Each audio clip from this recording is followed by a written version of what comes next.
তো বন্ধুরা, আজকে আমরা একটা নতুন জিনিস নিয়ে আলোচনা করব, সেটা হচ্ছে তড়িৎধারক। তড়িৎধারককে বাস্তবে আমরা এইভাবে দেখি। তোমরা অনেক রিমোট কন্ট্রোল গাড়ি বা অনেক কিছু যন্ত্রপাতি যদি ভেঙে থাকার অভ্যাস থাকে বা ভাঙাটা দেখো, তাহলে কিন্তু তোমরা এই জিনিসটা প্রায়ই খুঁজে পাবে বিভিন্ন যন্ত্রের মধ্যে। গায়ে কী লেখা থাকে, এরকম দুইটা ডাটা 1000 মাইক্রোফ্যারাডে আর 63 ভোল্ট, এক একটার গায়ে এক এক রকমের লেখা থাকে। বাট দুইটা জিনিস, একটা হচ্ছে মাইক্রোফ্যারাডে, একটা হচ্ছে ভোল্টেজ, এই দুইটা ডাটা দেওয়া থাকে। সো আমরা আজকের ক্লাসে বেসিক্যালি এইগুলো নিয়েই পড়বো, এই ভ্যালুগুলো কী রিপ্রেজেন্ট করে। তড়িৎধারক নিয়ে ক্লাসগুলোকেও আমরা কয়েকটা পর্বে ভাগ করব। আজকে আমরা প্রথম পর্ব নিয়ে আলোচনা করব।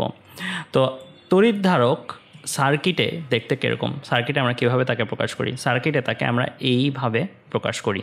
এটা অনেকটা ব্যাটারির মতনই দেখতে, বাট ব্যাটারি যেমন একটা প্রান্ত কি থাকে, বড় থাকে, আরেকটা প্রান্ত ছোট থাকে, এটার দুইটা প্রান্তই সমান। এটা হচ্ছে সার্কিটের প্রকাশটা। এখন আসা যাক তড়িৎধারকটা অ্যাকচুয়ালি কী এটা নিয়ে। সো তড়িৎধারক বেসিক্যালি এটার ভেতরে যদি আমরা দেখি, তাহলে তড়িৎধারক বেসিক্যালি দুইটা সমান্তরাল পাত, দুইটা ধাতব পাত। যেমন এখানে দেখতে পাচ্ছ দুইটা ধাতব পাত। দুইটা ধাতব পাতকে আমরা পাশাপাশি স্থাপন করব, আর মাঝখানে আমরা তড়িৎ অন্তরক অর্থাৎ তড়িৎ অপরিবাহী পদার্থ দিয়ে ফিল আপ করবো। অর্থাৎ মাঝখানে যে পদার্থ থাকবে, এটা বায়ু হতে পারে, শূন্য মাধ্যম হতে পারে, বা এমন পদার্থ হতে হবে যেটা অ্যাকচুয়ালি কী করে না, তড়িৎ পরিবহনে অংশগ্রহণ করে না।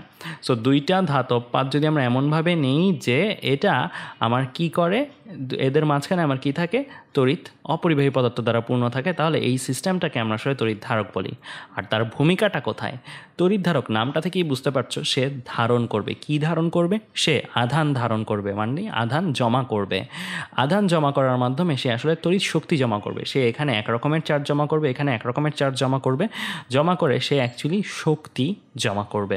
তো তড়িৎ শক্তি জমা করলে কী লাভ? এই শক্তিটা সে যখন তড়িৎ শক্তির দরকার হবে সে সময় সাপ্লাই দিতে পারে। তো আমি একটু ছোট করে দেখাই, এটা নিয়ে বলতে গেলে ডিটেলসে আলোচনা তোমরা পাবা। সেটা হচ্ছে সেমিকন্ডাক্টর চ্যাপ্টারটা যখন পড়বা, তখন যখন এসি প্রবাহ ডিসি প্রবাহ পড়বা, তখন তোমরা জানবা যে এসি প্রবাহ থেকে একটা পর্যায়ে আমাদের ডিসি প্রবাহে কনভার্ট করতে হবে। জিনিসটা এরকম, যদি একে দেখাই, আমাদের এটা তো হচ্ছে এসি প্রবাহের ডায়াগ্রাম। যদি আমি এরকম দেখি, এটা হচ্ছে আমাদের এসি প্রবাহের ডায়াগ্রাম, ঠিক আছে। সো এটা কি আই ভার্সেস টি গ্রাফ, মানে তড়িৎ প্রবাহ বনাম সময় গ্রাফ।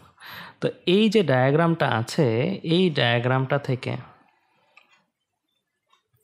আমরা, এটা তো এসি প্রবাহ, এটাকে যদি ডিসিতে কনভার্ট করি, ডিসিতে কনভার্ট করার অনেকগুলো ধাপ আছে। এই ডিসিতে কনভার্ট করার একটা ধাপে আমরা ডায়োড ইউজ করি। ডায়োড ইউজ করলে ডায়োডের মধ্যে দুই রকমের ঘটনা ঘটতে পারে, একটা হাফ ওয়েভ রেক্টিফিকেশন, একটা ফুল ওয়েভ রেক্টিফিকেশন। এগুলো নিয়ে আমরা আলোচনা করব যখন আমরা সেমিকন্ডাক্টর চ্যাপ্টারটা পড়বো। তো তখন আমরা যদি হাফ ওয়েভ রেক্টিফায়ার ইউজ করি, তাহলে আমার আউটপুটটা হবে এরকম। মানে এইখানে আর এইখানের মধ্যে তফাৎটাকে আমি একটু যদি বলি, সেটা হচ্ছে এসি কারেন্টকে আমি ডিসি কারেন্টে কনভার্ট করতে চাচ্ছি। তো আমরা ডায়োড ইউজ করলাম, ডায়োডকে আমি শুধু ডি দিয়ে লিখছি। সো ডায়োড যদি ইউজ করি, হাফ ওয়েভ রেক্টিফিকেশন যদি করি, তাহলে এখানে এটা কি সময়, এটা কি বোঝাচ্ছে যে সময়ের সাথে সাথে প্রবাহটা পরিবর্তন হচ্ছে। আমরা জানি এসি প্রবাহ মানে দিক পরিবর্তী প্রবাহ। তোমরা নবম দশম শ্রেণীতে পড়ে এসেছো না, সমপ্রবাহ, দিক পরিবর্তী প্রবাহ। তো এটা কিন্তু সময়ের সাথে সাথে দিক পরিবর্তন করছে। সময়ের সাথে সাথে দেখো, এক সময় সে প্লাস কারেন্ট, এক সময় সে মাইনাস কারেন্ট। প্লাস কারেন্ট দিয়ে বোঝাচ্ছে সে ক্লকওয়াইজ ফ্লো হচ্ছে একটা সময় সার্কিটের মধ্যে, আর মাইনাস কারেন্ট দিয়ে বোঝানো হচ্ছে সে একটা সময় অ্যান্টি ক্লকওয়াইজ ফ্লো হচ্ছে। মাথায় রাখবা, ক্লকওয়াইজ দিয়ে কারেন্টের ক্ষেত্রে ক্লকওয়াইজ কারেন্টকে পজিটিভ কারেন্ট বলি, আর anti clockwise current negative current দিয়ে প্রকাশ করি। তো এটাকে যদি ডায়োড ইউজ করি, ডায়োড ইউজ করলে যেটা দেখা যায় সেটা হচ্ছে, এটা শুধু ধরো হাফ ওয়েভ রেক্টিফায়ার, আমরা positive half wave rectifier use করেছি, তাহলে শুধু পজিটিভগুলোকে সে রাখে, নেগেটিভগুলোকে কিন্তু সে রাখে না। নেগেটিভের এই সময়টাতে কারেন্ট বন্ধ থাকে। দ্যাট মিনস এখানে এতটুকু সময় যাবৎ কারেন্ট থাকবে, আবার এতটুকু সময় যাবৎ কারেন্ট বন্ধ, আবার এতটুকু সময় যাবৎ কারেন্ট থাকবে। আবার এইটা থেকে আমরা যদি চাই যে আমরা যন্ত্রটাতে না একটা সার্টেন টাইম কারেন্ট বন্ধ না থাকুক, তাহলে আমরা যেটা করব সেটা হচ্ছে আমরা ক্যাপাসিটর ইউজ করব। ক্যাপাসিটর মানে ধারক, ইংলিশে বললে ক্যাপাসিটর, এটাকে সি দিয়ে প্রকাশ করলাম। ক্যাপাসিটর ইউজ করলে এই যে মাঝখানের সময়টা, যেই সময় আসলে কি হতো না, কোনো কারেন্ট সাপ্লাই পেতাম না, এই সময়টাতে আমরা কারেন্ট পাবো। দ্যাট মিনস আমার এইটার পরেও এই জায়গাটার মধ্যে আমরা কারেন্টের একটা নিশ্চয়তা পাবো। কিসের কারণে? ক্যাপাসিটরের কারণে। এখন ক্যাপাসিটরটা আমরা আরও ডিটেলসে পারবো। এটা থেকে আমরা ফাইনালি ফিল্টার ইউজ করি, অনেক কিছু ইউজ করে ফাইনালি আমরা এরকম একটা আই ভার্সেস টি গ্রাফ পাই, যেটা কিনা ডিসি কারেন্ট। সো আমরা এইভাবে এসি থেকে ডিসিতে কনভার্ট করি। সাধারণত আমাদের আমাদের যত যন্ত্রপাতি আছে এগুলো বেশিরভাগই ডিসি কারেন্টে চলাচল করে। আর এসি কারেন্ট কোনগুলো? এসি কারেন্ট হচ্ছে আমরা যেটা প্লাগ ইন করি। দেখো তুমি তোমাদের বাসার যে সুইচ আছে সেই সুইচে তুমি যখন কিছু চার্জ দাও বা কিছু ইয়ে করো, তো ওইখানে যে পাওয়ার সোর্সটা ওইটা আসলে কি লেখা থাকে 220 ভোল্ট এসি সোর্স। সো মানে আমাদের বাসা বাড়িতে যে কারেন্টটা আসে সেটা আসলে এসি, বাট যন্ত্রপাতিতে যাওয়ার আগে তাকে ডিসিতে কনভার্ট করে নিতে হয়। সো ডিসিতে এসি থেকে ডিসিতে কনভার্ট করার এই প্রসেসে আমরা ডায়োড ইউজ করি, ক্যাপাসিটর ইউজ করি। সো ক্যাপাসিটরটা আমাদের তার মানে যন্ত্রপাতির মধ্যে, যে কোনো যন্ত্রপাতির মধ্যে যেগুলো ডিসিতে কাজ করে সেগুলোর মধ্যে সাধারণত থাকে। এছাড়াও ক্যাপাসিটরের আরও অনেক ইউজ আছে, এটা আমি জাস্ট একটা ইউজ দেখালাম। তো ক্যাপাসিটরের ঘটনাটা তাহলে বুঝতে পারছো, যে সময় কারেন্ট আছে সে সময় কারেন্ট সে সঞ্চয় করে, আর যে সময় কারেন্ট নাই সে সময় সে কারেন্ট সাপ্লাই করে। যেমন এই জায়গাটার মধ্যে ক্যাপাসিটর ব্যবহার করার কারণে দেখো যে এই টাইমটাতে সে কারেন্ট সাপ্লাই দিয়েছে। তো এই যে এই ঘটনাটা ক্যাপাসিটর ঘটায়, এটা কি অনেকটা বাসাবাড়ির আইপিএসের মতন না? আইপিএস কি করে? যখন কারেন্ট থাকে তখন কারেন্ট জমায়, আর যখন কারেন্ট থাকে না তখন কারেন্ট সাপ্লাই করে। সো এই একই কাজই কিন্তু আমাদের ক্যাপাসিটরও করে। সো আমরা ক্যাপাসিটরের ভূমিকাটা ছোট করে দেখে নিলাম। বেসিক্যালি সেমিকন্ডাক্টরের মধ্যে যখন আমরা ডায়োড টায়োড এগুলো নিয়ে আলোচনা করবো তখন আমরা ডিটেলসে এই জিনিসগুলো ফিল করতে পারবো, জিনিসগুলো অ্যাকচুয়ালি কী হয়েছে। তো বন্ধুরা, আমরা তার মানে জেনে গেলাম ডায়োড কীভাবে তৈরি, মানে কী কী নিয়ে থাকে। দুইটা ধাতব পাত, আর কিছু না। আর তাদের মাঝখানে তার অবশ্যই তড়িৎ অপরিবাহী পদার্থ কিছু মাধ্যম থাকবে। আর সে কী করে? সে তড়িৎ আধান সঞ্চয় করে। তড়িৎ আধান সঞ্চয় করার মাধ্যমে সে আসলে তড়িৎ শক্তি সঞ্চয় করে। তো আমরা ধারকের যদি সংজ্ঞা দিতে চাই, সংজ্ঞাটা হবে এরকম: দুটি ধাতব পাত সমান্তরালে রেখে এর মাঝে তড়িৎ অপরিবাহী পদার্থ দিয়ে যে সিস্টেম গঠিত হয় এবং যা তড়িৎ আধান তথা তড়িৎ শক্তি সংরক্ষণ করতে পারে তাকে আমরা ধারক বলবো। সো আমরা ধারক বা ক্যাপাসিটরের ডেফিনেশনটা জেনে গেলাম। এখন আমরা আসবো ধারক, যেহেতু বলেছি যখন কারেন্ট থাকে তখন চার্জ স্টোর করে, আর যখন থাকে না তখন কারেন্ট সে সাপ্লাই করে। সো এটার চার্জিং প্রসেস আছে একটা, ডিসচার্জিং প্রসেস আছে একটা। So charging process, discharging process, এই দুইটা নিয়ে আমরা একটু আলোচনা করব। তো শুরু করা যাক আমাদের চার্জিং প্রসেস নিয়ে। এখানে দেখতে পাচ্ছ আমরা ধারক নিয়েছি দুইটা, তাদের মধ্যে আমরা তাপ অন্তরক, তড়িৎ অন্তরক পদার্থ অর্থাৎ তড়িৎ অপরিবাহী পদার্থ অর্থাৎ বায়ু রেখেছি, বায়ু আছে বাই ডিফল্ট। আর একে যদি আমরা একটা ব্যাটারির সাথে কানেক্ট করি, ব্যাটারি দ্যাট মিনস একটা প্লাস প্রান্ত থাকবে, একটা মাইনাস প্রান্ত থাকবে। প্লাস প্রান্তের সাথে ধারকের একটা পাত, আর মাইনাস প্রান্তের সাথে ধারকের আরেকটা পাত। সো এটা হচ্ছে আমার কমপ্লিট ধারকটা। সো আমরা একটু ভাঙায় দেখি জিনিসটা অ্যাকচুয়ালি কী ঘটে। আমরা যখন জাস্ট কানেকশনটা দিলাম, কানেকশনটা দেওয়ার পরে যেটা ঘটবে একটু দেখো। এখানের মাইনাস যে চার্জ, ব্যাটারির যে মাইনাস প্রান্তটা আছে, মাইনাস প্রান্ত কি আমার ইলেকট্রনের আধিক্য, আবার প্লাস প্রান্ত যেটা আছে সেটাতে কি আমার ইলেকট্রনের ঘাটতি। দ্যাট মিনস এখানে পজিটিভ চার্জের আধিক্য আছে, রাইট? ব্যাটারির মাইনাস প্রান্ত থেকে ব্যাটারি কী করে? তড়িৎ প্রবাহের জন্য মুক্ত ইলেকট্রনগুলোকে তারের মাধ্যমে অর্থাৎ পরিবাহীর মাধ্যমে সে সাপ্লাই করে। সো ইলেকট্রনগুলোকে সে যদি সাপ্লাই করে, ইলেকট্রন এদিক দিয়ে যাবে, এদিক দিয়ে যে ইলেকট্রনগুলো আস্তে আস্তে এই যে যে পার্টটা আগে মানে ব্যাটারি কানেক্ট করার আগে তড়িৎ নিরপেক্ষ ছিল, মানে যত সংখ্যক প্রোটন ছিল তত সংখ্যকই ইলেকট্রন ছিল। বাট ব্যাটারি কানেক্ট করার পরে সে কিন্তু আর নিরপেক্ষ থাকতে পারবে না। কেন? কারণ এখানের ইলেকট্রনগুলো যে এই জায়গায় এসে অবস্থান করবে, এখানে ইলেকট্রনগুলো থাকবে। তার মানে আগে ইলেকট্রন সংখ্যা আর প্রোটন সংখ্যা সমান ছিল, এখন ব্যাটারি লাগানোর কারণে অতিরিক্ত কিছু ইলেকট্রন আসায় এখানে এখন ইলেকট্রনের বাড়তি দেখা দিয়েছে, কিন্তু প্রোটন কিন্তু আগের মতনই আছে। ইলেকট্রন নতুন আসায় তার মধ্যে ইলেকট্রনের সংখ্যা বেড়ে গিয়েছে। সো আমরা এখানে একটা নেগেটিভ চার্জিত একটা পাথ হিসেবে তাকে পাবো ব্যাটারি কানেক্ট করার পরে। ব্যাটারি কানেক্ট করার আগে কিন্তু সে নিরপেক্ষ ছিল। আচ্ছা, তাহলে এটা যদি নেগেটিভ চার্জে চার্জিত হয়, ধরো এরকম করে এটা নেগেটিভ চার্জে চার্জিত হলো, তো এইটা নেগেটিভ চার্জে চার্জিত হলে এর পাশে যে পাতটা আছে আমরা কি জানি? আবেশ প্রক্রিয়া বলতে একটা ঘটনা আছে না? আবেশ প্রক্রিয়াটা অ্যাকচুয়ালি কি? আবেশ প্রক্রিয়াটা হচ্ছে একটা নিরপেক্ষ বস্তুর সাথে যদি আমরা একটা আহিত বস্তু নিয়ে রাখি, তাহলে সংস্পর্শে না রেখে যদি তাদেরকে পাশাপাশি রাখা হয়, তাহলে আহিত বস্তুটার প্রভাবে, যেমন এখানে নেগেটিভ চার্জ বিশিষ্ট এই বস্তুটার প্রভাবে, এটা যখন নিরপেক্ষ ছিল, নেগেটিভ চার্জের প্রভাবে এইটারও তো মুক্ত ইলেকট্রন আছে, তাই না? ধাতব পাত মানে মুক্ত ইলেকট্রন থাকবে পৃষ্ঠে। এটার নেগেটিভ চার্জগুলোর প্রভাবে এইটার যে মুক্ত ইলেকট্রনগুলো ছিল, এই মুক্ত ইলেকট্রনগুলো একটা বিকর্ষণ পাবে, রাইট? তুমি চিন্তা করে দেখো, এখানে কিন্তু অতিরিক্ত নেগেটিভ চার্জ চলে এসেছে ব্যাটারি থেকে, তো এটা নেগেটিভ চার্জিত হয়ে গেল। এটা নিরপেক্ষ ছিল, বাট বেশিক্ষণ কিন্তু নিরপেক্ষ থাকতে পারলো না। কেন?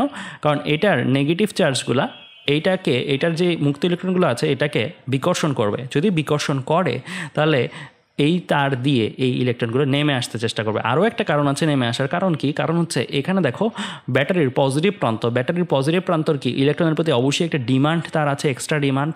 সো দুইটা ব্যাপার, এইখানে আবেশী প্রক্রিয়ার কারণে একটা ধাক্কা সে পায়, আবার এই ব্যাটারির প্লাস প্রান্তের কারণে সে এইখান দিয়ে নেমে আসে। তাহলে এইখানে কিন্তু আগে এই পাতটাতে আগে ইলেকট্রন সংখ্যা আর প্রোটন সংখ্যা সমান ছিল, বাট আমার যখনই ব্যাটারির সাথে কানেক্ট করলাম তখন এইটার থেকে নেগেটিভ চার্জ এখানে জমা হওয়ায় এখানে ইলেকট্রনগুলো একটা ধাক্কা পায়, ধাক্কা পাইলে আবার এখানে একটা টান পেলে আমার এটা ইলেকট্রনের ঘাটতি বিশিষ্ট অঞ্চলে পরিণত হয়। মানে আগে যত সংখ্যক ইলেকট্রন ছিল তত সংখ্যক ইলেকট্রন থাকে না, কিছু সংখ্যক ইলেকট্রন এদিক দিয়ে নেমে আসে।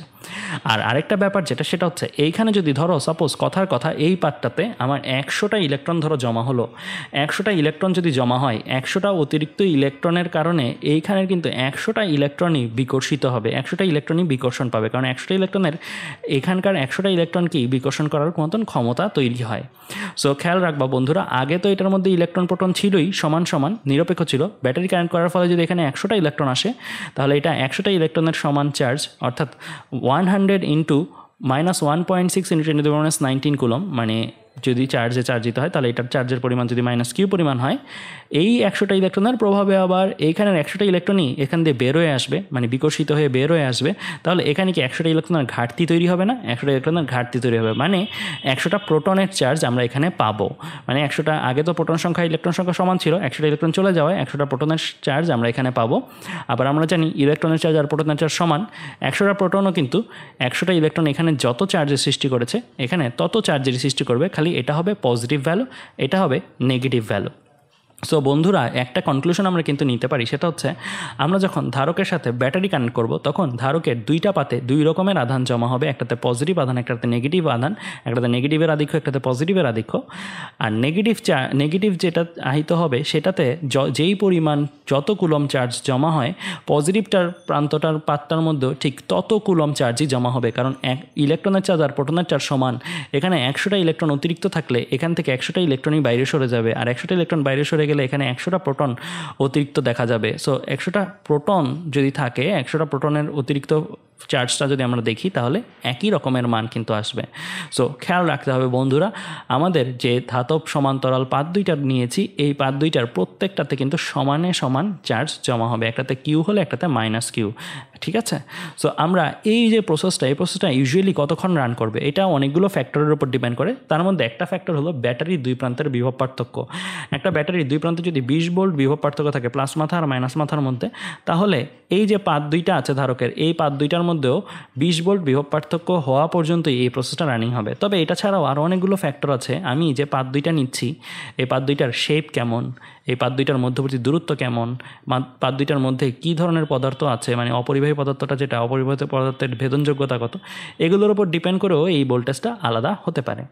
তো আমরা দেখলাম তাহলে কি বন্ধুরা, আমরা দেখলাম যে কিভাবে সে চার্জিত হয়। এই চার্জিত হওয়া নিয়ে আরও কিছু অ্যানিমেশন যদি আমি তোমাদের দেখাই, এখানে দেখো আরেকটা অ্যানিমেশন, জাস্ট এই অ্যানিমেশনটারই একটা ব্যাপার এখানে, সেটা কি, এখানে নেগেটিভ চার্জের এই পার্টটা আসলে এখানের এই উপরের যে নেগেটিভ চার্জের পার্টটা এটা, আর এই পজিটিভ চার্জের পার্টটা আসলে এখানের নিচের পার্টটা। তো এই পার্টটা হচ্ছে এটা, এটা হচ্ছে এটা। তাহলে দেখো, আমরা যখন ব্যাটারির সাথে কানেক্ট করলাম তখন আসলে কি এখান দিয়ে অতিরিক্ত কিছু ইলেকট্রনগুলো এখানে আসছে। আগে তো ইলেকট্রন সমান ছিল, সো এখানে এখন অতিরিক্ত কিছু ইলেকট্রন আসবে।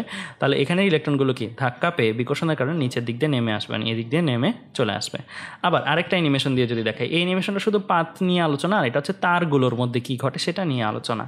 সো এই অ্যানিমেশন আমার শুধু পাত নিয়ে আলোচনা করছে, আর এটা হচ্ছে তারগুলোর মধ্যে কী ঘটবে। ব্যাটারির সাথে কানেক্ট করলে এখানে কিন্তু খেয়াল রাখা জরুরি বন্ধুরা, যে আমাদের এইখানের ইলেকট্রন কিন্তু বেসিক্যালি এইখানে যায় তা কিন্তু না, সরাসরি এইখানের ইলেকট্রন এই পাশের ইলেকট্রনকে একটা ধাক্কা দেয়, এই পাশের ইলেকট্রন এটাকে একটা ধাক্কা দেয়, কারণ তারের মধ্যেও তো মুক্ত ইলেকট্রন আছে। সো আমার ঘটনাটা কীভাবে ঘটে, এইখানে ইলেকট্রনটা ডান পাশে যায়, এর পরেরটা ডান পাশে যায়, মানে প্রত্যেকে এক ঘর করে সরে গেলে এখানে একটা ইলেকট্রন প্রবেশ করে। এইভাবে অ্যাকচুয়ালি এই প্রসেসটা কিন্তু রানিং থাকে। তাহলে আমাদের কিন্তু খেয়াল রাখতে হবে বন্ধুরা, যে আমাদের তারগুলো কিন্তু কখনোই ইলেকট্রন শূন্য হয়ে যায় না। সারা বছর প্রবাহ হোক তারগুলোর মধ্যে দিয়ে তড়িৎ, তারগুলো কিন্তু কখনোই ইলেকট্রন শূন্য হবে না। আচ্ছা, তো এবার আমরা চলে আসি আমরা ধারকের দুইটা পাতে, প্রতি পাতে জমাকৃত আধান আমরা দেখলাম, একটাতে প্লাস কিউ পরিমাণ জমা হলে একটাতে মাইনাস কিউ পরিমাণ জমা হবে। আর দুইটার মধ্যে যদি দুই রকমের আধান জমা হচ্ছে, তাহলে এইটার মধ্যে নেগেটিভ চার্জ থাকার কারণে এটার মধ্যে এক ধরনের বিভব, এটার মধ্যে পজিটিভ চার্জ থাকার কারণে এটার মধ্যে আরেক ধরনের বিভব কিন্তু জমা হবে। এটাতে একটা নেগেটিভ বিভব পাবো এই প্রান্তে, আর একটা পজিটিভ বিভব পাবো এই প্রান্তে। দুইটা বিভব যদি বিয়োগ করি তাহলে আমরা কী পাবো? বিভব পার্থক্য পেয়ে যাব। আর আমরা এই দুইটা পাতের মধ্যে যে বিভব পার্থক্য, যেটা এখানে 20 ভোল্ট দেওয়া আছে, সেটাকে আমরা ধরে নিচ্ছি চলক আকারে ভি ভোল্ট। আমরা সূত্র দাঁড় করাতে চাই, তাই আমরা এখন চলক আকারে আপাতত জিনিসটাকে ধরে নিচ্ছি। আচ্ছা, তো আমরা এই যে উপরের প্রক্রিয়াটা গেল, এগুলো হচ্ছে আমার সব চার্জিং প্রসেস। আমরা এখন যেটা দেখবো সেটা হচ্ছে ডিসচার্জিং প্রসেস। ডিসচার্জিং প্রসেস মানে আমরা এখন তো চার্জে পরিণত হয়ে গেল, ব্যাটারি কানেক্ট করার ফলে এটা নেগেটিভ চার্জ, এটা পজিটিভ চার্জ তৈরি হয়ে গেল, আর দুইটার মধ্যে বিভব পার্থক্য তৈরি হয়ে গেল।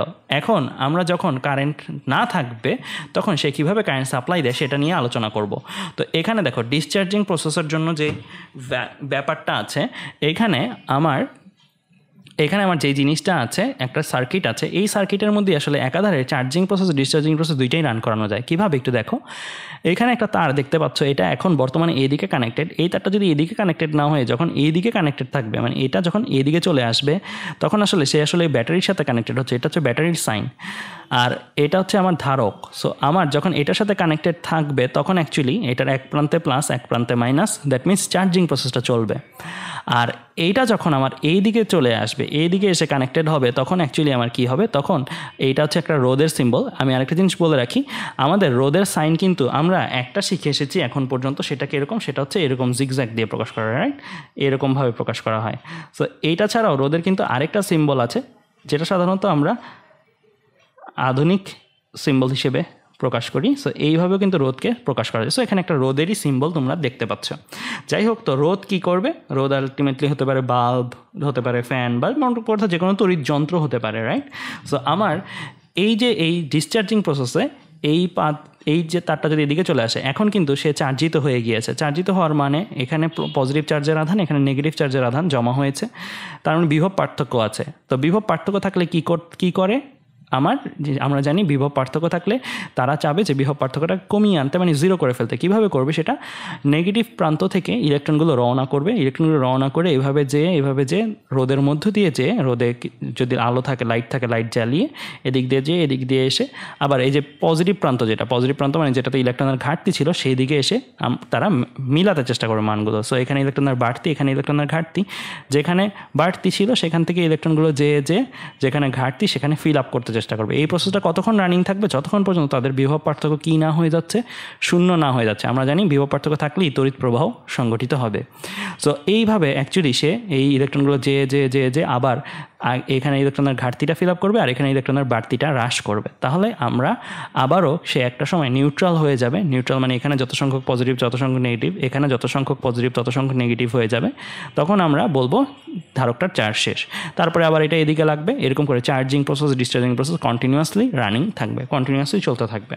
সো আমরা এই যে ধারকটা দেখলাম, এই ধারকের তার মানে দেখলাম যে এক প্রান্তে এক রকমের চার্জ, আরেক প্রান্তে আরেক রকমের চার্জ, মান একই, চিহ্ন বিপরীত।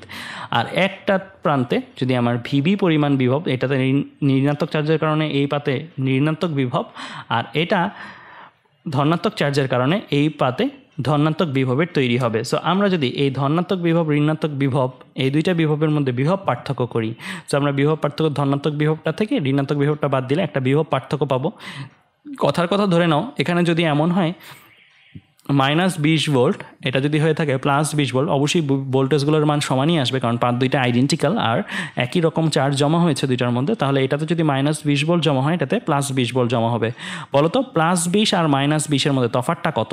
+20 থেকে -20 কিন্তু 40 তফাতে আছে। কিভাবে করলাম? +20 মাইনাস আবার -20, একটা মাইনাস আসছে পার্থক্যের জন্য, আরেকটা মাইনাস আসছে মাইনাস ভোল্ট, যেটা এই ভিবির মাইনাস ভোল্টের জন্য। তো আমার ঘটনাটা কীরকম দাঁড়ালো? এখানে বিভব পার্থক্য তাহলে এটা 20 হলে, এটা -20 হলে 20 minus -20, that means 40 volt. So আমরা বুঝতে পারছি যে প্লাস চার্জ আর মাইনাস চার্জ জমা হওয়ার কারণে এক প্রান্তে নেগেটিভ, এক পাতে পজিটিভ বিভব হবে, আর দুই পাতের মধ্যে একটা বিভব পার্থক্য থাকবে। এই বিভব পার্থক্যটা কিন্তু জমাকৃত আধানের সমানুপাতিক। চিন্তা করে দেখো বন্ধুরা, যত বেশি আধান জমা হবে তত বেশি তো বিভব জমা হবে, বিভব তৈরি হবে, রাইট? এখানে তত বেশি বিভব হবে, এখানে তত বেশি বিভব হবে। কেন? কারণ বিভবের ফর্মুলা কি ছিল? 1/4πε0 Q/r। সো ভি কিউ যদি বেশি হয় তাহলে আমার ভি এর ভ্যালুটাও কী হয়ে যাবে? বেড়ে যাবে। আবার চিন্তা করে দেখো, আমি একটাকে বলেছি এটা -20, এটা +20, তাহলে -20 আর +20-এর মধ্যে পার্থক্য 40 ভোল্ট। যদি তুমি এখানে চার্জ বেশি আসে, মানে কিউ এর মানটা যদি বড় হয়ে যায়, এখানের কিউ এর মানটা যদি বড় হয়ে যায়, তাহলে তো এটা আর -20 থাকবে না, এটা ধরো হয়ে গেল -30, আর এটা ধরো হয়ে গেল +30। +30 আর -30-এর মধ্যে তফাৎ কত বন্ধুরা? 60। So 60 volt. দ্যাট মিনস আমরা দেখতে পাচ্ছি কিউ এর মান বাড়ার সাথে সাথে কিন্তু আমার বিভব পার্থক্যের মানও বেড়ে যাচ্ছে। সো এর জন্যই আমরা এই সম্পর্ক লিখতে পারি কিউ সমানুপাতিক VA - VB, অর্থাৎ পাতদ্বয়ের মধ্যে বিভব পার্থক্য প্রতিপাতে জমাকৃত আধানের সমানুপাতিক। এখান থেকে আমরা সমান সমান আনলে কি লিখতে পারি? একটা ধ্রুবক লিখতে পারি, রাইট? ধ্রুবকটাকে আমরা লিখতে পারি এরকম, কিউ = C VA - VB। সিটা আমার কি বোঝাচ্ছে? সিটা আমার বোঝাচ্ছে ধারকত্ব। সো আমরা একটা টার্ম শিখে গেলাম, তার মানে সি দিয়ে বোঝাচ্ছি ধারকত্ব। ধারকত্বের সংজ্ঞা যদি দিতে চাও, কীভাবে সংজ্ঞাটা দিবে? আমরা যদি সিটাকে এক পাশে করি, বাকি সব অন্য পাশে পাঠিয়ে দিয়ে লিখতে পারি সি = Q/VA - VB। সো আমরা Q/VA - VB, যেটা বিভব পার্থক্যকে একটা চলক দিয়ে লিখছি ভি দিয়ে, শুধু ভি দিয়ে বিভব পার্থক্য বোঝাচ্ছে। তাহলে এটা থেকে চলো আমরা সংজ্ঞা দিই ধারকত্বের। সংজ্ঞাটা কীরকম হওয়া উচিত? একক বিভব পার্থক্য বৃদ্ধি করতে বা একক পরিমাণ বিভব পার্থক্য বজায় রাখতে বা বৃদ্ধি করতে, যেটাই বলো না কেন, কারণ এটা তো বিভব পার্থক্য, এটার মান 1 ধরতে হবে, যেটা হরে থাকে সংজ্ঞা দেওয়ার সময় সেটার ভ্যালু 1 ধরতে হয়, রাইট? সো একক বিভব পার্থক্য বজায় রাখতে বা একক বিভব পার্থক্য বৃদ্ধি করতে যে পরিমাণ আধান প্রতিপাতে জমা করতে হয়, সেই মানটাকেই আমরা কি বলি? ধারকত্ব বলি। অর্থাৎ এটা যদি 1 হয়ে যায়, তখন যাহাই কিউ তাহাই কিন্তু সি। তাহলে আমাদের ডেফিনেশনটা কীরকম? কোনো ধারকের দুই পাতে একক বিভব পার্থক্য বজায় রাখতে পাতদ্বয়ের প্রতিটিতে যে পরিমাণ আধান সঞ্চিত হতে হয় তাকে কি বলা হয়? ধারকত্ব বলা হয়। সো কোনো ধারকের ধারকত্ব C = Q/V। তাহলে এই হচ্ছে আমাদের ব্যাপারটা। তো এটার একক কি? এটার একক হচ্ছে কুলম্ব/ভোল্ট। সো SI একক আমরা জেনে গেলাম, SI একক হচ্ছে কুলম্ব/ভোল্ট। এটা হচ্ছে ফ্যারাডে বা ক্যাপিটাল F দিয়ে আমরা প্রকাশ করি। কেমন? তাহলে এই হচ্ছে আলটিমেটলি কি আমার ধারকত্বের রাশিমালা। সো আমরা ধারকত্বের রাশিমালাটা তাহলে দেখলাম। আর ধারকত্বের এককটা হচ্ছে কুলম্ব/ভোল্ট, কারণ এটা কুলম্ব, এটা ভোল্ট। আর এটাকে বিজ্ঞানী ফ্যারাডে তার নিজের নামে নামকরণ করলে এটা হয়ে দাঁড়ায় যে ফ্যারাডে, বা এটাকে শর্টে লিখি ক্যাপিটাল F দিয়ে। তাহলে তোমাকে যদি বলে 2 ফ্যারাডে বলতে কী বুঝো? 2 ফ্যারাডে বলতে তাহলে তুমি কি লিখবে? যে কোনো ধারকের ধারকত্ব 2 ফ্যারাডে বলতে বোঝায় ওই ধারকের দুই পাতে একক বিভব পার্থক্য বজায় রাখতে বা বৃদ্ধি করতে পাতদ্বয়ের প্রতিটিতে 2 কুলম্ব আধান সঞ্চিত হতে হয়। কারণ এটা যদি 1 হয়, এটা 2 হলেই তো সি এর ভ্যালু 2 আসবে। সো সি এর ভ্যালু 2 আসা, এটা 1 হলে এটা 2 হবে। সো এইভাবেই বলা যায়। সো আমরা তাহলে ধারকত্বের রাশিমালাটা দেখলাম। ধারকত্ব জেনে কী লাভ আসলে? তোমাকে যদি বলা হয় যে একটা ধারকের ধারকত্ব হচ্ছে 10 ফ্যারাডে, আরেকটা ধারকের ধারকত্ব হচ্ছে 15 ফ্যারাডে, তুমি এই দুইটা ডাটা থেকে কি বুঝবে? তোমার বুঝতে হবে যে দুইটা ধারকের ধারকত্বের তফাৎ থেকে বোঝা যায় যে যেই ধারকের ধারকত্বটা বেশি, সেই ধারকে একক বিভব পার্থক্য বৃদ্ধি করতে আমার বেশি পরিমাণ আধান সঞ্চয় করতে হয় বা সঞ্চয় করা সম্ভব। তার মানে ধারকত্বের মান যত বেশি হবে, তত বেশি আসলে আধান সঞ্চিত করা সম্ভব। সো একক বিভব পার্থক্য বজায় রাখতে ধারকত্বের মানের উপর ভিত্তি করে আমরা জানতে পারি আধানের সঞ্চিত আধানের পরিমাণটা কেমন হতে পারে।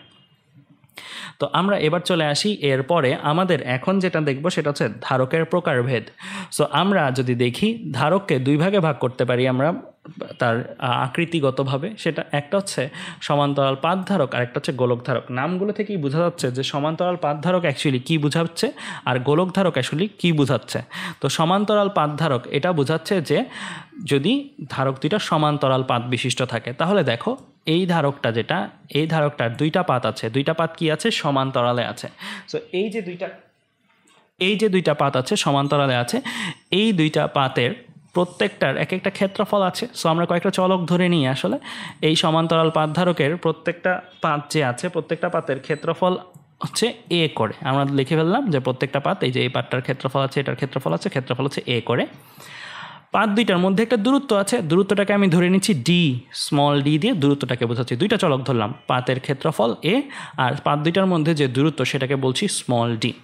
পাত দুইটার মাঝে তো একটা তড়িৎ অপরিবাহী পদার্থ আছে, অপরিবাহী মাধ্যম আছে, রাইট? এখানে বায়ু থাকতে পারে, অন্য মাধ্যমও থাকতে পারে। সো পাত দুইটার মাঝে যেই অপরিবাহী পদার্থ আছে, সেই অপরিবাহী পদার্থের তো একটা ভেদনযোগ্যতা আছে, তাই না? আমরা ভেদনযোগ্যতা জানি না, এক একটা মাধ্যমের জন্য এক এক রকম হয়। সো এই পাত দুইটার মাঝে যে অপরিবাহী পদার্থ আছে, এই অপরিবাহী মাধ্যম আছে, এই অপরিবাহী মাধ্যমের ভেদনযোগ্যতাকে আমরা প্রকাশ করছি এফসাইলন দ্বারা। তাহলে কয়টা চলক আমরা ধরলাম টোটালি? এ, ডি আর এফসাইলন। আর পাত দুইটার মধ্যে তো আমরা জানি একটাতে প্লাস কিউ জমা হলে একটাতে মাইনাস কিউ চার্জ জমা হবে। এখন আমরা আসবো এই সমান্তরাল পাতধারকগুলোর ক্ষেত্রে ধারকত্বের রাশিমালাটা কীরকম হয়। আমরা ধারকত্ব সিকে বলতে পারি এ এর সমানুপাতিক, কারণ বুঝতেই পারছো আমাদের ক্ষেত্রফলের মান যত বেশি হবে আমাদের ধারকত্বের মানও কিন্তু তত বেশি আসবে। সো এ যত বেশি আমার সি তত বেশি আসবে, কারণ এরিয়া বেশি হলে কি বেশি পরিমাণ কিউ স্টোর করা যাবে, আর বেশি পরিমাণ কিউ স্টোর করা গেলে আমরা বলেছি যত বেশি কিউ আধান সঞ্চিত করা সম্ভব তত বেশি আসলে সি এর মানটা হওয়া সম্ভব, বিভব পার্থক্য যদি একই থাকে। তাহলে সি সমানুপাতিক এ সমান্তরাল পাতধারকগুলোর ক্ষেত্রে। আরেকটা জিনিস লেখা যায় সি ব্যস্তানুপাতিক ডি। কেন? কারণ মধ্যবর্তী দূরত্ব ডি যদি বেশি হয় তাহলে বলো তো এরা যদি পরস্পর থেকে দূরে থাকতো, বেশি দূরে থাকলে কি হতো? দূরে থাকলে যেটা হতো সেটা হচ্ছে তাদের মধ্যে আবেশ প্রক্রিয়া কম ঘটতো, আবেশ ক্রিয়াটা কম হতো। তো আবেশ ক্রিয়া কম হলে তাদের মধ্যে সঞ্চিত আধানের পরিমাণটাও কিন্তু তুলনামূলক কম হতো। সো সঞ্চিত আধান যদি কম হয়ে যায় তাহলে অ্যাকচুয়ালি কী হচ্ছে, সি এর ভ্যালুটাও কমে যাচ্ছে, তার মানে ডি বাড়ার সাথে সাথে কিন্তু সি কমে যাচ্ছে। সো সি ব্যস্তানুপাতিক ডি। এই দুটো সম্পর্কে আমরা কম্বাইন করলে এটা লিখতে পারি সি সমানুপাতিক এ বাই ডি। এখান থেকে সমানুপাতিক থেকে সমান সমান দিলে আমরা একটা ধ্রুবক পাচ্ছি, আর এই ধ্রুবকটা আর কেউ না বরং এফসাইলন, কারণ মাঝখানে যে মাধ্যমটা আছে সেটাও কিন্তু আমার এই ধ্রুবকটা নির্ণয়ে ভূমিকা রাখবে। কারণ কি, মাঝখানে এই মাধ্যমটার উপরেও এখানে কতটুকু সঞ্চিত হবে, এখানে কতটুকু আবেশ প্রক্রিয়া ঘটবে সেটা ডিটারমাইন্ড হয়। তো আমার সি সমান সমান কি epsilon A by D. Epsilon দিয়ে বোঝানো হচ্ছে যে আমাদের ভেদনযোগ্যতা, কার ভেদনযোগ্যতা? মাঝখানে যে তড়িৎ অপরিবাহী পদার্থ আছে সেই তড়িৎ অপরিবাহী মাধ্যমের ভেদনযোগ্যতা। তো এইটা আমরা সরাসরি ব্যবহার করতে পারবো সমান্তরাল পাতধারকের ক্ষেত্রে। তার মানে দেখতে পাচ্ছ বন্ধুরা, ধারকত্ব আসলে নির্ভর করে ধারকের শেপ, ধারকের পাত দুইটার মধ্যে ডিস্টেন্স, আর ধারকের মধ্যে যে পদার্থটা আছে মানে যে অপরিবাহী পদার্থটা আছে সেটার উপরে। সো আমরা যদি শেপ আর মধ্যবর্তী দূরত্ব আর মাঝখানের পদার্থটাকে অপরিবর্তিত রাখি তাহলে ধারকত্বের মানটাও কিন্তু ধ্রুবক থাকে। এ, এফসাইলন আর ডি যদি পরিবর্তন না করি তাহলে ধারকত্বের মানও কিন্তু পরিবর্তন হবে না। তো আমরা এখন যেটা আলোচনা করব সেটা হচ্ছে গোলক ধারক নিয়ে আলোচনা। সো গোলক ধারক নাম দেখেই বোঝা যাচ্ছে এটা কীরকম হবে, গোলক হবে। দেখতে জিনিসটা এরকম। এটার বেসিক্যালি দুইটা পৃষ্ঠ থাকে, একটা বহিঃপৃষ্ঠ একটা অন্তঃপৃষ্ঠ। বেসিক্যালি বহিঃপৃষ্ঠটা আমার একটা পাতের মতন কাজ করে এখানকার, আর অন্তঃপৃষ্ঠটা আমার আরেকটা পাতের মতন কাজ করে। আর বহিঃপৃষ্ঠ আর অন্তঃপৃষ্ঠের ব্যাসার্ধ যথাক্রমে একটা আর ইন একটা আর আউট। এটা হচ্ছে ইনার রেডিয়াস ব্যাসার্ধ, একটা হচ্ছে আর আউট, এটা হচ্ছে আউটার রেডিয়াস। বেসিক্যালি আমাদের ম্যাথগুলোতে একটা ব্যাসার্ধই দেওয়া থাকে, ওই একটা ব্যাসার্ধ আসলে গড় ব্যাসার্ধটা বোঝায়। সো আমাদের ম্যাথগুলোতে যখন করব তখন সাধারণত একটা ব্যাসার্ধ পাবো, সেটা আসলে গড় ব্যাসার্ধটা বোঝায়। সো একটা ব্যাসার্ধ দেওয়া থাকলে তুমি ওইটাকে শুধু স্মল আর দিয়ে লিখবে, এটা আসলে এই দুইটা ব্যাসার্ধের গড়। সো আমরা দেখো একটা পাত থেকে ব্যাটারি কানেক্ট করলাম, আরেকটা পাত থেকে ব্যাটারি কানেক্ট করলাম, একটার সাথে ব্যাটারির প্লাস প্রান্ত, একটার সাথে ব্যাটারির মাইনাস প্রান্ত যদি কানেক্ট করি, প্লাস প্রান্তটার সাথে প্লাস কিউ আধান সঞ্চিত হবে, মাইনাস প্রান্তটার সাথে মাইনাস কিউ পরিমাণ আধান সঞ্চিত হবে। তাহলে এই যে ধারকটা আর রইল, এই ধারকটার দুই পাতে বাইরের পৃষ্ঠে এক রকমের চার্জ আর ভেতরের পৃষ্ঠে আরেক রকমের চার্জ সঞ্চিত হবে। আর এই দুই পাতের মাঝখানে যে এই অঞ্চলটা যেটা আছে, এই অঞ্চলটা আমরা কি করি, তড়িৎ অপরিবাহী পদার্থ দিয়ে ফিল আপ করি। অর্থাৎ এই অঞ্চলটাতে আসলে আমার যে তড়িৎ অপরিবাহী পদার্থ আছে সেই পদার্থের মাধ্যম, এই মাধ্যমেরও কিন্তু একটা এফসাইলন থাকবে। সো আমরা এইভাবে অ্যাকচুয়ালি দেখতে পারি, যদি এটাকে কাটলে এইভাবে আমরা দেখতে পারি যে আমার গোলক ধারকটা এই অ্যারেঞ্জমেন্টে থাকে। আচ্ছা, তো আমরা এইটার ক্ষেত্রে ধারকত্বের রাশিমালাটা কীরকম হবে? এই ক্ষেত্রে আমরা ধারকত্ব সিকে বলতে পারি আর বা ব্যাসার্ধের সমানুপাতিক। তো এইখানের ব্যাসার্ধটা আসলে ওই গড় ব্যাসার্ধটাই বোঝানো হচ্ছে। যত বড় হবে গড় ব্যাসার্ধ দ্যাট মিনস এগুলো তত বড় হবে, আর এগুলো যদি বড় হয় তাহলে এগুলোর পৃষ্ঠের পরিমাণও বেড়ে যাবে। পৃষ্ঠের পরিমাণ যদি বেড়ে যায় তাহলে বুঝতেই পারছো তার মধ্যে সঞ্চিত কিউ মাইনাস কিউ এগুলোর ভ্যালু বেড়ে যাবে। আর কিউ মাইনাস কিউ বেড়ে গেলে আমরা যে পড়েছি formula C equal to Q by V, Q বেড়ে গেলে তো সি বাড়বেই। সো সিটা কিন্তু আর এর বানি ব্যাসার্ধের সমানুপাতিক। তো এখান থেকে সমান সমান দিলে একটা ধ্রুবক আসে। এই ধ্রুবকটা আবার আগেরটার মতন না, এই ধ্রুবকটা একটু পরিবর্তিত। এই ধ্রুবকটা আমার কত? এই ধ্রুবকটা হচ্ছে 4 পাই এফসাইলন। সো আমার এখানে ধ্রুবকটা যেটা আসলো এই ধ্রুবকটা হচ্ছে 4 পাই এফসাইলন। তাহলে সমান্তরাল পাতধারকের জন্য আমাদের কি কি লাগে ধারকত্ব বের করার জন্য? বেসিক্যালি এ আর ডি লাগে, দুইটা জিনিস লাগে। আর গোলক ধারকের জন্য আমার কী লাগে? বেসিক্যালি একটা জিনিস লাগে, সেটা কি আর। মানে আমি যদি গোলক ধারকের ব্যাসার্ধটা জানি তাহলেই কিন্তু আমি গোলক ধারকের ধারকত্বটা বের করে ফেলতে পারবো। তো আরেকটা জিনিস বলে রাখি, আমাদের মাধ্যম যদি বায়ু ছাড়া অন্য কিছু হয় তাহলে কিন্তু আমাদের এফসাইলনটাও বলে দেওয়া থাকবে বা কে বলে দেওয়া থাকবে, কারণ কে আর এফসাইলনের মধ্যে একটা সম্পর্ক আমরা দেখেছিলাম এই চ্যাপ্টারের শুরুতে, আমরা এরকম একটা সম্পর্ক পড়েছিলাম, right? K equal to epsilon divide by epsilon naught. So আমরা এফসাইলনটাকে মুখস্থ রাখবো, শূন্য মাধ্যম হলে তো এখানে এফসাইলন নটই বসাবো, শূন্য মাধ্যম হলে আমরা এই জায়গাটার মধ্যে এফসাইলন নটই বসাবো। আর বাট শূন্য মাধ্যম না হয়ে আমাদের যদি অন্য মাধ্যম হয় তাহলে সেই ক্ষেত্রে আমাদের সাধারণত কে দেওয়া থাকবে। সো কে দেওয়া থাকলে, কে জানা থাকলে এফসাইলন নট তো মুখস্থ, সো এফসাইলন বের করে দেন আমাদের বসাতে হবে। আর শূন্য মাধ্যম হলে এটা আর দেওয়া থাকবে না, এটা মুখস্থ 8.854 ইন্টু 10⁻12 মানে এফসাইলন নটের মানটা বসাবে। তো বন্ধুরা, আমরা জেনে গেলাম দুই ধরনের ধারক, তাদের আকৃতিগতভাবে আর এই ধারকগুলোর জন্য ধারকত্ব বের করার যে কৌশল সেটাও আমরা সূত্রগুলোর মাধ্যমে জেনে গেলাম। তো এবার আমরা চলো যদি দেখি আমাদের এবার যদি আমরা দেখি ধারকের সঞ্চিত শক্তি, আমরা ধারক কেন ব্যবহার করি? অ্যাকচুয়ালি শক্তি সঞ্চয় করার জন্য, রাইট? সো ধারক কতটুকু শক্তি সঞ্চয় করতে পারবে তার মধ্যে, এটা রাশিমালাটা আমরা যাচাই করব। সো আমরা অলরেডি একটা আধানকে স্থানান্তর করতে কৃতকাজের ফর্মুলা জানি, W = del V × Q। So del Vটা কী ছিল? del Vটা হচ্ছে যেই দুই বিন্দুর মধ্যে আমি স্থানান্তর করব সেই দুই বিন্দুর বিভব পার্থক্য, আর কিউটা কী ছিল? স্থানান্তরিত আধান। আমরা পড়েছি না এই বিভবের পরে এই কনসেপ্টটা দিয়ে আমরা ম্যাথও করেছিলাম, রাইট? আচ্ছা, সো আমরা বিভব পার্থক্য আর স্থানান্তরিত আধান যদি নেই তাহলে যেই দুই বিন্দুর মধ্যে বিভব পার্থক্য হচ্ছে ওই দুই বিন্দুতে স্থানান্তরে কৃত কাজ কত সেটা বের করে ফেলতে পারবো। তো আমরা বেসিক্যালি কী করি, ধারকটা যদি আমি এঁকে দেয় তাহলে এটা যদি ধারকের একটা পাত হয়, এটা যদি ধারকের আরেকটা পাত হয়, তাহলে আমরা বেসিক্যালি কী করি, এটার সাথে একটা ব্যাটারির প্রান্ত কানেক্ট করি, এটার সাথে একটা ব্যাটারির প্রান্ত কানেক্ট করি, তাই তো? তাহলে এইটা থেকে মাইনাস চার্জগুলো যে এখানে মাইনাস চার্জগুলো জমা হচ্ছে, রাইট? সো এখানে মাইনাস চার্জগুলো আস্তে আস্তে জমা হচ্ছে আর এখানে প্লাস চার্জগুলো জমা হচ্ছে। সো আমরা কিন্তু বেসিক্যালি তার মধ্যে আধান সঞ্চয় করছে, এটার মধ্যে এক ধরনের আধান, এটার মধ্যে আরেক ধরনের আধান, আর আধানগুলো স্থানান্তরের মাধ্যমে কিন্তু সঞ্চিত হচ্ছে কার দ্বারা? ব্যাটারি দ্বারা, রাইট? তো এই যে ব্যাটারি দ্বারা যে সঞ্চিত হচ্ছে, ব্যাটারি কত কাজ করছে সেটাই কিন্তু আমার ধারকগুলোর মধ্যে সঞ্চিত শক্তি হিসেবে জমা হবে। শক্তি যেহেতু নষ্ট হবে না, তার মানে ব্যাটারি কর্তৃক কৃতকাজে কিন্তু ধারকগুলোর মধ্যে সঞ্চিত শক্তি হিসেবে জমা হবে। তো আমরা আসলে বের করব ব্যাটারি কর্তৃক কৃতকাজটা কত। তো আমরা যদি কৃতকাজ বের করতে চাই তো আমরা এটা মুছে এই জায়গা দিয়ে দেখাই। সো আমাদের পরিচয়গুলো একটু দেখে নাও। তো ডাব্লিউ দিয়ে কী বোঝানো হচ্ছে? ডাব্লিউ দিয়ে বোঝানো হচ্ছে কৃতকাজ, del V দিয়ে বিভব পার্থক্য, আর কিউ দিয়ে স্থানান্তরিত আধান। সো আমরা লিখলাম এটাই যে ইউ দিয়ে বোঝানো হচ্ছে সঞ্চিত শক্তি, মানে ধারকের মধ্যে সঞ্চিত শক্তি ইকুয়াল টু ব্যাটারি কর্তৃক কৃতকাজ। সো ব্যাটারি কর্তৃক কৃতকাজ এটা আবার একটু বের করার জন্য আমরা একটু দেখে নিতে হবে কয়েকটা জিনিস, সেটা একটু বলি। যদি আমি আবার একটু ধারকগুলো আঁকি, এটা ধরো আমার ধারক, এটা একটা পাত, এটা ধারকের আরেকটা পাত, এটার সাথে ধরো ব্যাটারির মাইনাস মাথাটা কানেক্টেড, এটার সাথে ব্যাটারির প্লাস মাথাটা কানেক্টেড।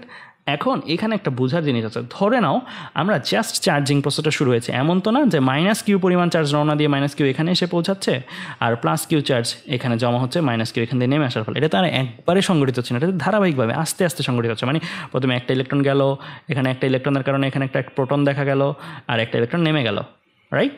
সো একটা করে আস্তে আস্তে বেড়ে আমার কিউ পরিমাণ, মাইনাস কিউ পরিমাণ চার্জ এক জায়গায় জমা হয়, প্লাস কিউ পরিমাণ চার্জ আরেক জায়গায় জমা হয়।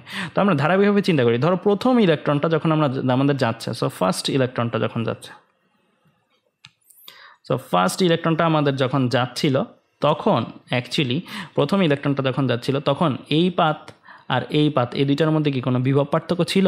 না, কোনো বিভব পার্থক্য কিন্তু ছিল না, কারণ ও নিরপেক্ষ দুইটাই নিরপেক্ষ। সো তাদের মধ্যে কোনো বিভব পার্থক্য নাই।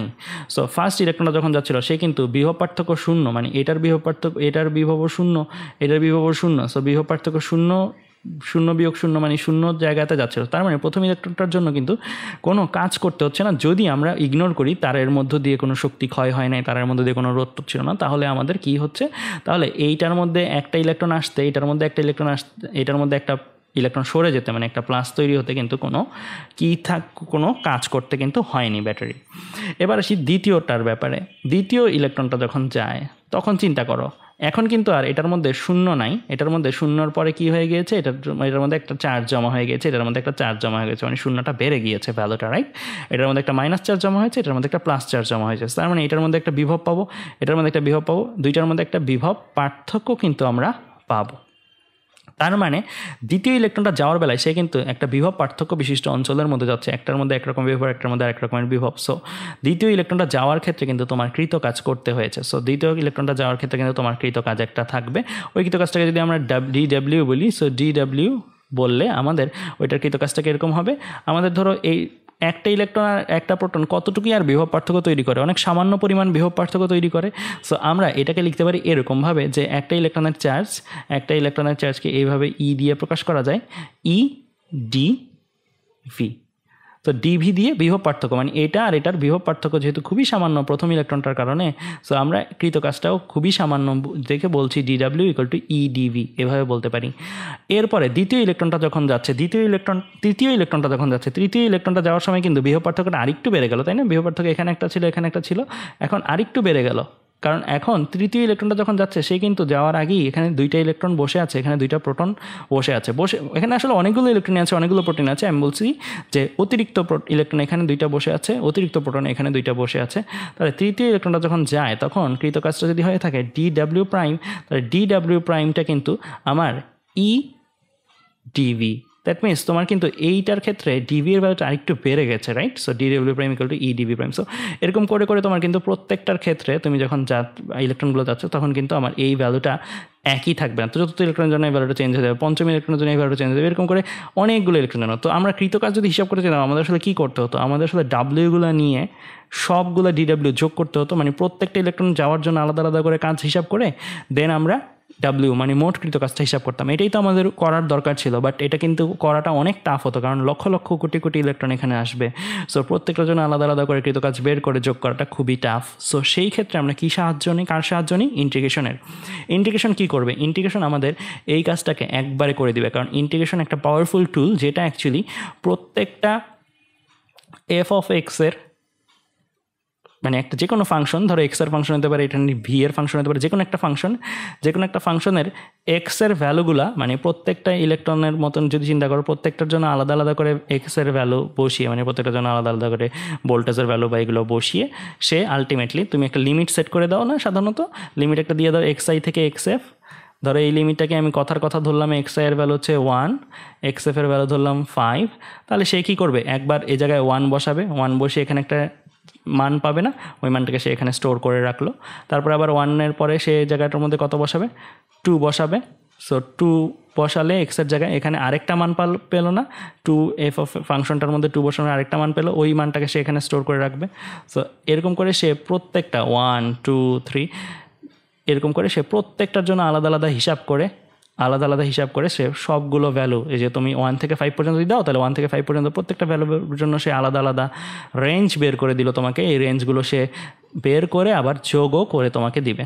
সো এটাই হচ্ছে ইন্টিগ্রেশনের মেইন কাজ, ঠিক আছে? সো আমাদের এই ক্ষেত্রে আমি তো এখানে দেখিয়েছি 1 বসাবে একবার, 2 বসাবে একবার। বেসিক্যালি ইন্টিগ্রেশন আরও প্রিসাইসলি করে, লিমিট টেন্ডস টু 0-তে করে, মানে 1 বসাবে একবার, 1.00001 বসাবে একবার, 1.0000002 বসাবে একবার, এরকম করে করে ধারাবাহিকভাবে সবগুলো ভ্যালু বসিয়ে সবগুলোর জন্য রেঞ্জ বের করে দেন রেঞ্জগুলো যোগ করে দিবে।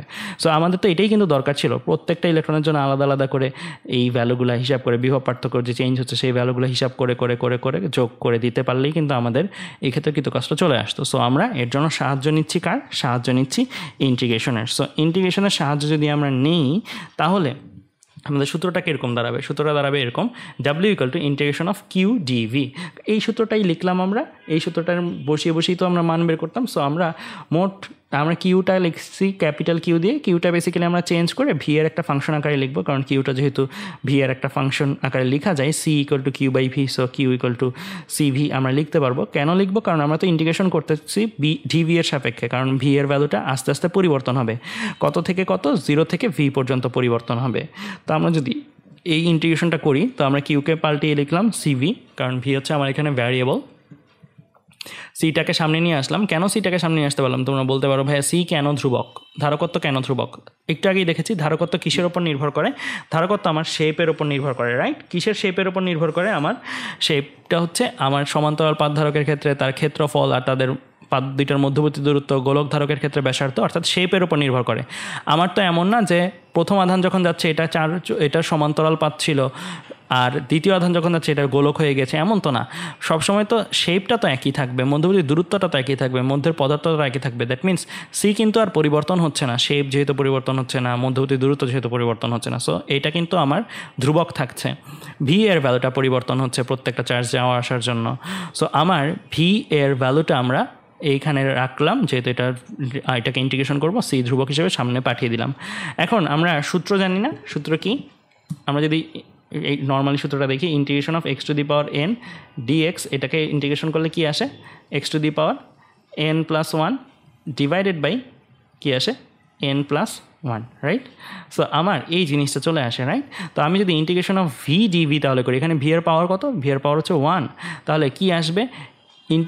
V to the power one plus one divide by one plus one, কারণ এন হচ্ছে কত এখানে? ওয়ান। সো আমার ভি স্কোয়ার বাই টু, তাহলে এই জিনিসটা আসবে কি? V square by two. তো আমরা যদি দেখি ভি স্কোয়ার বাই টু যদি আসে, এটাকে ইন্টিগ্রেশন করে V square by two, so by টুটাকে সামনে নিয়ে নিয়ে লিখতে পারি হাফ, আর ভি স্কোয়ার সি থাকবে। তার মানে আমরা এটাকে করলে কি আসে দেখো বন্ধুরা, আমার কিন্তু এই জিনিসটা চলে আসে ইন্টিগ্রেশন করলে, জাস্ট এই লাইনটা থেকে কিন্তু এই লাইনটা চলে আসে এই সূত্র বসানোর ফলে। So half C V square, so half C V square, that means আমি যদি কোনো ধারকের ধারকত্ব জানি আর ধারকটার দুই পাতের মধ্যে বিভব পার্থক্য জানি, তাহলে কিন্তু আমি তার মধ্যে সঞ্চিত শক্তিটা কত সেটা বের করে ফেলতে পারবো। এইটা গেল একটা উপায়। এটা ছাড়াও কিন্তু আমাদের আরোভাবে বের করতে পারি। কীভাবে সেটা হচ্ছে বলি। সিকে আমরা কী দিয়ে পরিবর্তন করে লিখতে পারি? C equal to Q by V, right? So আমি যদি সিকে কিউ বাই ভি লিখি, এখানে একটা Q by V divided by V, আর ভি স্কোয়ারের ভি একটা ভি কাটাকাটি চলে যায়, কী থাকে? হাফ কিউ ভি, মানে সিকে আমি পাল্টিয়ে লিখেছি কিউ বাই ভি, তারপরে আমার এই জিনিসটা আসছে। আবার এটা থেকে এটা কীভাবে আসলো? ভিকে আবার পাল্টিয়ে কী লেখা যায়? C equal to Q by V formula আমরা শিখেছি, তাহলে ভি ইকুয়াল টু কী লেখা যায়? Q by C, right? So V equal to আমরা কিন্তু লিখতে পারবো Q by C. So V equal to লিখতে পারি Q by C. So V এর জায়গায় যদি কিউ বাই সি বসাই, কিউ ইন্টু কিউ মানে কিউ স্কোয়ার, আর নিচে সি ছিল, সি থাকবে। সো আমার এই যে ফর্মুলাগুলো দেখে কী মনে হচ্ছে বন্ধুরা? আমরা যে তিনটা রাশি আমাদের আছে সেটা হচ্ছে কি সি ভি কিউ, এই তিনটা রাশির মধ্যে যে কোনো দুইটার মান যদি আমাদের জানা থাকে, তাহলেই কিন্তু আমরা তার সঞ্চিত শক্তিটা কত সেটা বের করে ফেলতে পারবো, রাইট? সো সঞ্চিত শক্তির ভ্যালুটা কিন্তু আমরা তাহলে হিসাব করে ফেলতে পারবো। তো আমরা সি ভি কিউ এর যে কোনো দুইটা যদি জানি, তাহলে আমরা তার সঞ্চিত শক্তি বের করে ফেলতে পারবো। তো চলো বন্ধুরা, আমরা এখন একটা ম্যাথ করে আসি, তাহলে আমাদের আলোচনাগুলো আরও ক্লিয়ার হয়ে যাবে। সো আমরা চলো এখন ম্যাথ করে ফেলি। একটা বোর্ডের প্রবলেম দেওয়া আছে। কি দেওয়া আছে?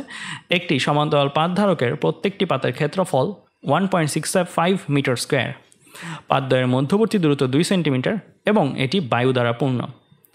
পাতদ্বয়ের বিভব পার্থক্য 60 ভোল্ট। এখানে এফসাইলন নট দেওয়া আছে। এফসাইলন নটটাকেই মাঝে মাঝে টি নট আকারেও দেওয়া থাকতে পারে। সো বুঝে নিতে হবে ভ্যালু দেখে এটা আসলে কার মান আর একক দেখে।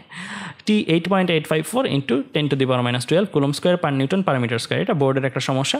গ নম্বরে জানতে চাওয়া হয়েছে উদ্দীপক অনুসারে ধারকটির ধারকত্ব নির্ণয় করো। ঘ নম্বরে জানতে চাওয়া হয়েছে ধারকটির মধ্যবর্তী স্থানে 2.8 ডাইইলেকট্রিক ধ্রুবকের একটি বস্তু দ্বারা পূর্ণ করলে সঞ্চিত শক্তির কীরূপ পরিবর্তন হবে, গাণিতিক বিশ্লেষণের মাধ্যমে ব্যাখ্যা করো।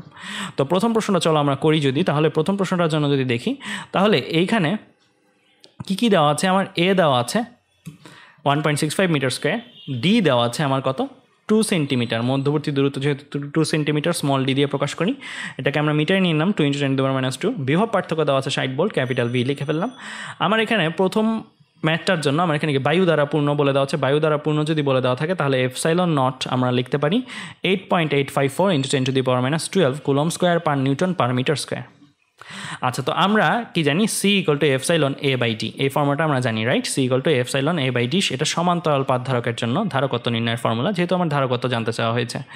এফসাইলনের জায়গায় এফসাইলন নট বসালে, এ এর জায়গায় মান বসালে, ডি এর জায়গায় মান বসালে কিন্তু আমরা সি এর ভ্যালুটা পেয়ে যাব। সব কিছু এসআই এককে যদি বসাই, তাহলে কিন্তু আমরা পেয়ে যাচ্ছি কিসের মান? সি এর ভ্যালু। আর এসআই এককেই পাচ্ছি। সি এর এসআই একক কি? আমার ধারকত্বের এসআই একক বা ক্যাপাসিট্যান্সের এসআই একক হচ্ছে ফ্যারাডে, 7.3 × 10⁻10 ফ্যারাডে। তাহলে আমরা ধারকত্ব পেয়ে গেলাম। তো আমাদের গ নম্বর প্রশ্নটা কিন্তু শেষ, খুবই সহজ প্রবলেম। এবার ঘ নম্বর প্রশ্নটা, ধারকটির মধ্যবর্তী স্থানে 2.8 ডাইইলেকট্রিক ধ্রুবকের একটি বস্তু দ্বারা, অর্থাৎ এটা কিসের মান দেওয়া আছে? কে এর মান দেওয়া আছে, রাইট? সো কে আমরা পড়েছি তড়িৎ মধ্যমাঙ্ক বলা যায় এটাকে বলা যায় কি? এটাকে বলা যায় ডাইইলেকট্রিক ধ্রুবক, রাইট? বা পরাবৈদ্যুতিক ধ্রুবক। সো আমার কে এর ভ্যালু দেওয়া আছে 2.8। একটি বস্তু দ্বারা পূর্ণ করলে সঞ্চিত শক্তির কীরূপ পরিবর্তন হবে। তো আমাদের প্রথমত বায়ুর জন্য একবার সঞ্চিত শক্তি বের করতে হবে, তারপরে এই মাধ্যমটার জন্য একবার সঞ্চিত শক্তি বের করতে হবে, দেন দুইটার পরিবর্তন বা অনুপাত বের করে দেখাবো। সো ঘ নম্বর প্রশ্নটা যদি আমরা করি, তো আমরা যখন বায়ু দ্বারা পূর্ণ, আর আরেকটা পার্ট করব যখন কে = 2.8 বিশিষ্ট মাধ্যম দ্বারা পূর্ণ। তো আমরা দুইটার জন্য আলাদা আলাদা করে ইউ বের করব, রাইট। সো আমরা ঘ নম্বর প্রথম পার্টটা যখন করছি, এখানে দেখো সি এর ভ্যালু দেওয়া আছে 7.3 × 10⁻10 ফ্যারাডে, লিখে ফেললাম। ভি এর ভ্যালু দেওয়া আছে 60 ভোল্ট, লিখে ফেললাম। তো আমরা এখানে ইউ বের করব। আমরা জানি সি ভি কিউ এর যে কোনো দুইটা জানলেই হয়। আমি এখানে সি জানি, ভি জানি, সো আমি লিখে ফেলতে পারি ইউ = ½ CV²। এরপরে এখানে আমরা ½ CV², সি এর জায়গায় ভ্যালু বসিয়ে দিলাম 7.3 × 10⁻10, এই যে এখান থেকে যে ভ্যালুটা আসছে সেটা। আর ভি এর জায়গায় ভ্যালু বসিয়ে দিলাম 60²। তাহলে আমার হিসাব করলে চলে আসে কিন্তু ইউ এর ভ্যালুটা 1.314 × 10⁻6 জুল। তাহলে আমার একটা পার্ট করলাম ঘ নাম্বারের, মানে বায়ু দ্বারা যখন পূর্ণ তখন আমাদের সঞ্চিত শক্তিটা কত। এরপরে আসবো কে = 2.8 বিশিষ্ট মাধ্যম দ্বারা যখন পূর্ণ। এটার জন্য কিন্তু সি নাই, সি আগে বের করে নিতে হবে, তারপরে তো আমরা ½ CV² ফর্মুলা ব্যবহার করতে পারবো। তো আগে যদি সি বের করতে চাই, সো সমান্তরাল পাত ধারকের জন্য সি এর ফর্মুলা জানি, সি = εa/d। এই ফর্মুলাটাই খালি এখন নতুন মাধ্যমের জন্য বসাবো। এ আর ডি তো পরিবর্তন হবে না, এ আর ডি আগের মতনই। সো আমরা এফসাইলন, যেটা এফসাইলনের জায়গায় আমরা কি লিখতে পারি, কে ε0 লিখতে পারি, কারণ একটু আগে আমরা ফর্মুলা দেখেছিলাম কে = ε/ε0, এটা আমরা আগে একদম ফার্স্ট ক্লাসে পড়েছিলাম। সো তড়িৎ মধ্যমাঙ্কর এই ফর্মুলাটা। সো আমরা কে এর ভ্যালু তো জানি 2.8, ε0 এর মানও জানি 8.854 × 10⁻12। সো আমরা যদি এই জায়গাটার মধ্যে দেখো এফসাইলনের জায়গায় কে ε0 বসিয়েছি, কে এর ভ্যালুটা এই যে এফসাইলনের জায়গায় কে ε0, সো কে এর ভ্যালুটা আর ε0 এর ভ্যালুটা বসিয়েছি। এ এর ভ্যালু জানি 1.65, ডি এর ভ্যালু জানি 2 × 10⁻²। তাহলে এই ভ্যালুগুলো যদি হিসাব করি তাহলে আমার কত আসবে, 2.05 × 10⁻9 ফ্যারাডে। এটাকে আমি সি প্রাইম দিয়ে লিখছি, মানে আমার এই যখন মাধ্যম চেঞ্জ করা হয়েছে, মানে এই মাধ্যমটা নেওয়া হয়েছে, তখন ধারকত্বটাকে সি প্রাইম দিয়ে প্রকাশ করা হচ্ছে এত ফ্যারাডে। এখন এটা থেকে আমাদের কি করতে হবে, এটা থেকে আমাদের সঞ্চিত শক্তি বের করতে হবে। তাহলে আমরা এটার জন্য যদি সঞ্চিত শক্তিটাকে ইউ প্রাইম বলি, ইউ প্রাইম = ½ C'(V²), কারণ ভি এর তো কোনো পরিবর্তন হয়নি, ভি আগের মতনই আছে। তাহলে এইখানে আমরা সি প্রাইম আর ভি, সি প্রাইমের ভ্যালু হচ্ছে 2.05, এটা আর কি 10⁻9 ফ্যারাডে, আর ভি হচ্ছে 60 ভোল্ট। যদি বসিয়ে দিলে আমি ইউ প্রাইম পেয়ে যাবো। ইউ প্রাইম হচ্ছে 3.68 × 10⁻6 জুল। তাহলে এইখান থেকে আমরা যদি তাদের অনুপাত করি তাহলে আমরা জানি পরিবর্তন কত গুণ হয়েছে, পরিবর্তন 2.8 গুণ হয়েছে। সো মজার ব্যাপার যেটা, চিন্তা করে দেখো, কে এর ভ্যালু 2.8 ছিল।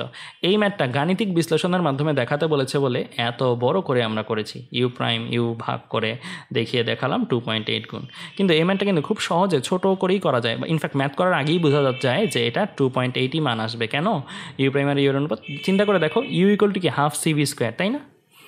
তো আমাদের এই আলোচনায় যেহেতু ভি ধ্রুবক, তার মানে আমরা বলতে পারি ইউ সমানুপাতিক সি, রাইট। এই সম্পর্কগুলো থেকে বলতে পারি ইউ সমানুপাতিক সি, মানে সিকে ডাবল করলে ইউ ডাবল হবে, রাইট।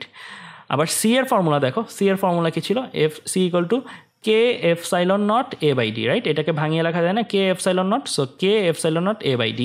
সো ε0 AD এগুলো তো চেঞ্জ করা হচ্ছে না, আমার তো ধারকটার ক্ষেত্রফল চেঞ্জ করা হয়নি, মধ্যবর্তী দূরত্ব চেঞ্জ করা হয়নি। তার মানে এখানে দেখো ওই পার্টগুলো যদি ধ্রুবক থাকে তাহলে আমরা বলতে পারি না সি সমানুপাতিক কে, সি সমানুপাতিক কে। তার মানে চিন্তা করে দেখো, কে এর মান যদি 2.8 গুণ বাড়ানো হয়, আগে ছিল কে এর মান 1, কে এর মান 1 মানে কি, বায়ু মাধ্যমের জন্য কে কত 1, সো আগের বার ছিল কে = 1, বাড়িয়ে বানানো হয়েছে 2.8। কে এর মান যদি 2.8 গুণ বৃদ্ধি করা হয় তাহলে সি এর মান 2.8 গুণ বেড়ে যাবে, সি এর মান 2.8 গুণ বেড়ে গেলে ইউ এর মানও 2.8 গুণ বেড়ে যাবে।